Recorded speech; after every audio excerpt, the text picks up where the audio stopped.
Om Shanti. Om Shanti. So I would like to invite everyone. So we are in a conversation.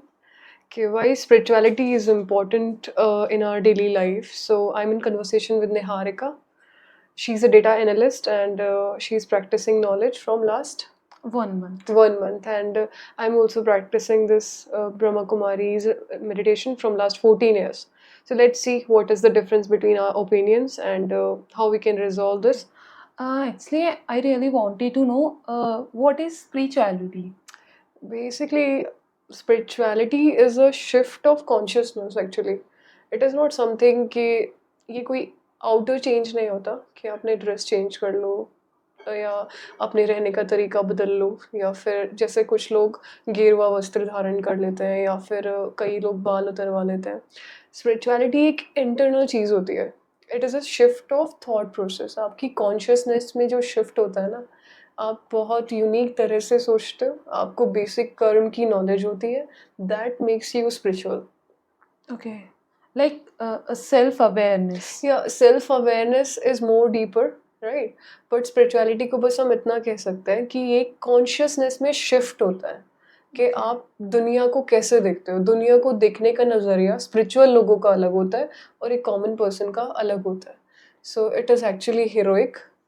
ये सिर्फ outer change नहीं होता, इसे कोई भी अप्लाई कर सकता है अपनी लाइफ में. तो जैसे कि हम लोग एडल्ट्स को, जैसे ही हमारी जो यूथ है, तो हम उन्हें कैसे मतलब अट्रैक्ट कर सकते हैं, या फिर कि हम चाहते हैं कि बेसिकली जो, जैसे आपने अभी बोला कि कॉमन मैन है, जो नज़रिया जो होता है वो डिफरेंट होता है एक स्पिरिचुअल पर्सन का, एक कॉमन पर्सन का. तो हम ऐसे कॉमन मैन को ऐसे कितना कन्वर्ट कर सकते हैं ऐसे स्पिरिचुअलिटी में? तो क्वेश्चन इज कि स्पिरिचुअल कैसे बना सकते हैं किसी भी कॉमन पर्सन को ये. हाँ, सो एग्जैक्टली. सी पहला तो इंटरेस्ट डिपेंड करता है सामने वाले को कितना है. और लाइफ में कुछ चेंज लाने के लिए मुझे लगता है आजकल spirituality is the only way. But the thing is हम यूथ समझते हैं कि स्पिरिचुअल लोग, बुजुर्ग लोग spiritual. Exactly, it's happen with me also. ये थोड़ी एज के बाद का काम है, उन लोगों को करना चाहिए. हाँ. बट एज आप देखते हो ना, आजकल एआई आ गया. एआई सब कुछ कर सकता है ना. बट एआई ना मेंटल पीस नहीं दे सकता. हमारे पास हर तरह का कॉम्फर्ट है, हर चीज़ तो है हमारे पास आज की एज में. क्या नहीं है, हर चीज़ डेवलप हो रही है, साइंस हर चीज़ करके दे सकती है. लेकिन फिर भी कोई भी शांति नहीं है. किसी को दिमाग में शांति क्यों नहीं है? क्योंकि ना हम अपने, एक तो ये हमारा इंडियन एजुकेशन सिस्टम था कि हर किसी को धर्म कर्म का ज्ञान सिखाया जाता था, हम उसे भूल चुके हैं. ठीक है. इसीलिए स्पिरिचुअलिटी इम्पॉर्टेंट है हर यूथ के लिए, उसके डेवलपमेंट के लिए, आगे बढ़ने के लिए और अच्छी अचीवमेंट्स के लिए. जो भी यूथ स्पिरिचुअल होंगे, थोड़ी सी स्पिरिचुअलिटी को प्रैक्टिस करते होंगे, या उनके थोड़ी बुद्धि शिफ्ट होगी, या उनकी कॉन्शियसनेस में थोड़ा डिफरेंस होगा, तो वो लोगों का, उन लोगों की अचीवमेंट्स अलग ही होंगी. और कुछ लोग तो अट्रैक्ट भी हो रहे हैं आजकल, जब पता लग रहा है कि डिप्रेशन बढ़ते जा रहा है जिसका कोई सोल्यूशन नहीं है. Medicine are not solution of depression, क्योंकि वो आपके थॉट लेवल को लो कर देता है. तो आपकी जब थॉट की फ्रिक्वेंसी इंक्रीज होगी तभी तो आप जाके डिप्रेशन से बाहर आएंगे. बट हम सोचते हैं दवाइयाँ हमारी थॉट की फ्रिक्वेंसीज को इंक्रीज कर सकता है. ऐसा नहीं होता. इसीलिए spirituality has become important. But ये चीज़ हमें समझने की ज़रूरत है बस. मीन्स ये क्या है, सेल्फ फुलफिलमेंट करता है. या एग्जैक्टली, सेल्फ फुलफिलमेंट. बेसिकली जो चीज़ हमें चाहिए ना, एक तो होता है हम बात करते हैं कि दूसरों से एक्सपेक्ट करते हैं. हाँ, तो वो हम दूसरों से एक्सपेक्ट ना करके वो चीज़ें हम खुद से एक्सपेक्ट करें. मतलब हम आउटर वर्ल्ड से वो चीज़ें एक्सपेक्ट करते हैं कि प्रोवाइड करें. अगर ये उन्होंने ऐसा क्यों नहीं किया है, इन्हें इसके अकॉर्डिंग वर्क करना चाहिए. अगर वही चीज़ हम खुद पे इम्प्लीमेंट करने लग जाएं, सो आई गेस, मुझे नहीं पता है, बस मैं आपसे पूछ रही हूँ क्या यही है कि अगर हम दूसरों से एक्सपेक्ट ना करें और सिर्फ हम खुद से एक्सपेक्ट करें कि अगर हमें कुछ चेंजेस करने हैं तो हम खुद करें, ना कि दूसरों का पॉइंट ऑफ व्यू लें. सी दिस इज लाइक, वो तो तब होगा ना जब हमें अवेयरनेस होगी कि हमारी गलती कहाँ पे या हम क्या गलत कर रहे हैं कि दूसरे का व्यवहार मेरे प्रति ऐसा है. ठीक है, हम हमेशा ये सोचते हैं कि सामने वाले ने ऐसा व्यवहार किया. वी आर नॉट अवेयर कि what is the Newton's third law. हम बोल तो देते हैं कि every action has an equal and opposite reaction, but उस चीज को अप्लाई नहीं करते कि वो हमारे किसी पहले के किए गए कर्म का कोई रिफ्लेक्शन है जो मेरे सामने कुछ ऐसे आ रहा है, एंड मेरे पास उतनी स्ट्रेंथ होनी चाहिए कि मैं उसे फेस कर सकूं और उसे शांति से डील भी कर सकूं। तो ये भी अवेयरनेस तब आती है जब पहले तो आपको पता हो कि आप हैं कौन, व्हाट इज कर्म थ्योरी, व्हाट इज स्पिरिचुअलिटी। तो फिर ये चेंजेस आने शुरू होते हैं कि दूसरे कैसे रिएक्ट कर रहे हैं, क्या उनके क्वेश्चंस है या क्या उनका रिएक्शन है। Okay. Then, what is the difference between spirituality and the religion?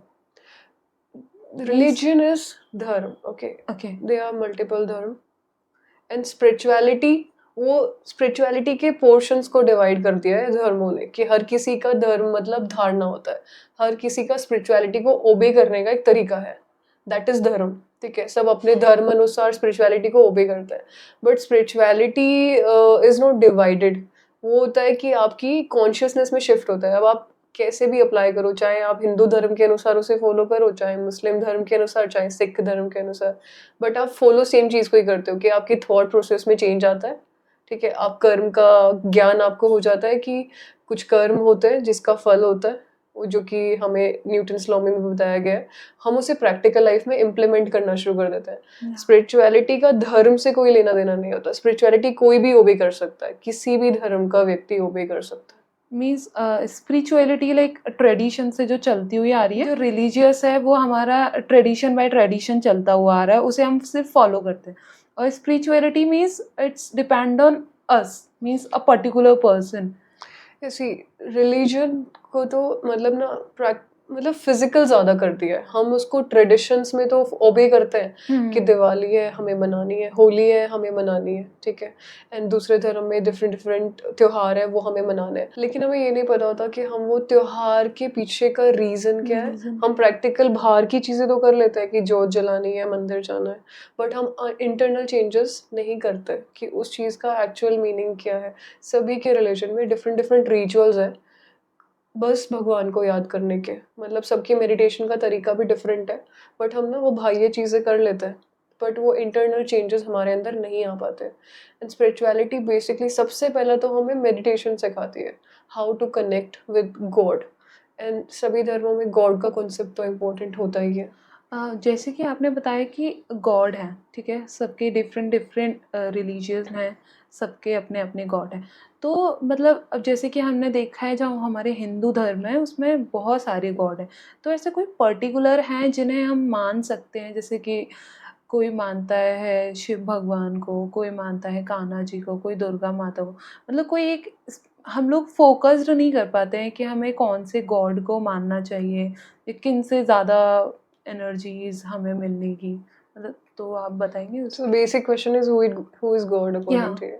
See, मैंने गूगल पे सर्च किया था एक बार हु इज गॉड, तो मुझे वहाँ पे आया, तो one who is accepted by every religion will be known as God. ठीक है, जिसको सब धर्म के लोग स्वीकार करेंगे वो भगवान हो सकता है। ठीक है, तो सभी धर्मों में एक कॉमन बात जो है जो सबने कही है, जैसे मुस्लिम धर्म में कहा जाता है अल्लाह नूर है, मतलब किसी को फिजिकल शेप को उन्होंने गॉड नहीं कहा, उन्होंने कहा अल्लाह नूर है। और हिंदू धर्म में भी हम ज्योतिर्लिंगम शिव की पूजा करते हैं, और कृष्ण धर्म में भी कहते हैं God is a light. Major इस चीज़ को ना सबने, भगवान को सबने निराकार एंड बॉडीलेस एक्सप्लेन करने की कोशिश की है, जो कि मैंने बहुत सारी बुक्स पढ़ी हैं, उनमें मैंने सर्च किया है। सिख धर्म में भी कहते हैं कि एक ओमकार, तो वो किसी रेड पॉइंट ऑफ लाइट की बात करते हैं। और जहाँ तक आपका क्वेश्चन है कि इतने सारे हैं, कान्हा जी है, राम जी है, सी देवता और भगवान में फ़र्क होता है। देवताएं भगवान की संतान होते हैं और भगवान एक ही होता है। ये सभी कहते हैं कि सब भगवान एक है। साईं जी कहते थे कि साईं बाबा कहते थे सबका मालिक एक है। तो सभी धर्मों ने ये बात जरूर मानी कि सबका भगवान एक ही होता है। बहुत सारे जो होते हैं वो देवी देवता होते हैं, जो फिजिकल फॉर्म्स होते हैं। हमारे हिंदू धर्म में फिजिकल फॉर्म्स में देवी देवताओं को कहा गया है, और दूसरे धर्म में उनके मैसेंजर्स होते हैं, जैसे क्राइस्ट हो गए, गुरु नानक जी हो गए, और फिर मोहम्मद हो गए, इब्राहिम हो गए। ठीक है, उनके धर्म में अपने फिजिकल डेटीज है। तो देवता और भगवान में ये बेसिक डिफरेंस होता है कि भगवान एक होता है, वो निराकार होते हैं, उनका कोई फिजिकल बॉडी नहीं होती, और देवताएं उनकी संतान होती है, उनकी क्रिएशन होती है। क्रिएटर बस एक ही होता है, that is a red point of light, the one who is not residing in this world. Okay, this is very clear concept, जो कि रिसर्च से ही पता चलता है ना। जो इस धरती पर नहीं रहता है, जो बियॉन्ड रह के इस पूरे वर्ल्ड स्टेज एंड ड्रामा को देख रहा होता है, इसीलिए वो भगवान है और इसीलिए हम इंसान हैं। वो देवताएं एक्चुअली मनुष्य का ही एक अपडेटेड वर्जन है। जैसे अगर हम अभी एक सुपर, आपने सुना होगा सुपर ह्यूमन की थ्योरी चलती है कि सुपर ह्यूमन कैसे डेवलप होंगे, वो बेसिकली देवताओं की बात होती है। ठीक है, जब कोई भी सोल अपनी प्योरेस्ट फॉर्म में होती है एंड फिर जो फिजिकल बॉडी धारण करती है, वो होता है सुपर ह्यूमंस, क्योंकि उनका खुद के ऊपर कंट्रोल होता है, दे आर बॉडीलेस। ठीक है, उनको ये कॉन्शियसनेस होती है that they are different from the body and they're controlling this body. They were known as deities and we are humans, and that one is God. God is one only. There are no Okay. multiple gods. हाँ